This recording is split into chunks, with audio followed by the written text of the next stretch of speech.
two numbers are in the ratio কত 1:2, 7 is added to both, the ratio changes to 3:5, একদম একই অঙ্ক, কিন্তু এটা কি যোগ, আগের বেলা বিয়োগ বলেছে, দুটো সংখ্যার অনুপাত 1:2, যদি এদের সাথে 7 যোগ করি তাহলে কি হবে, এরা 3:5 হয়ে যাবে। খুব ভালো কথা, আগের মতোই ভাবছি। জানতে চাইছে বড় সংখ্যাটা, গ্রেটেস্ট নাম্বার, বড় সংখ্যা মানে কোনটা, এইটা।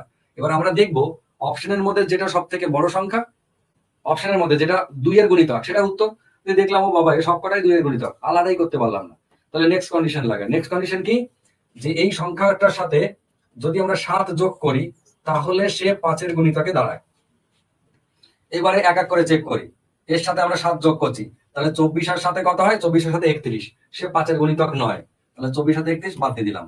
এবার তো 26, 26 এর সাথে কত হয়, 26 আর 4 30, আর 33, 33 5 এর গুণিতক নয়, এটা কেটে দিলাম।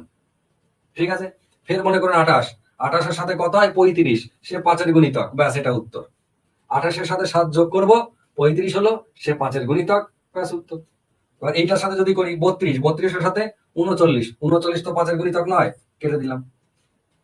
বোঝা গেছে? তাহলে অপশন টেস্ট করে আপনি করতে পারেন। তা নাহলে কি করবেন, এই দুটো সংখ্যার অনুপাত ধরে নিন, প্রথমটা হচ্ছে x, তারপর এটা 2x, প্রথমটা হচ্ছে x, তারপর 2x, বলেছে প্রতিটার সাথে যদি 7 যোগ করি, করুন 7 যোগ, তাহলে আমার হিসেবে অনুপাতটা দাঁড়ায় এইটা, বইতে বলেছে ওদের অনুপাত হচ্ছে 3:5, মানে এটা সমান 3:5। ঠিক একই রকম ভাবে আগের বারে যেটা করলাম, x + 7 বাই 2x + 7, এটা সমান হচ্ছে 3/5। এবার কোণে কোণে গুণ করে x এর মানটা বার করে পুট করে দেবেন।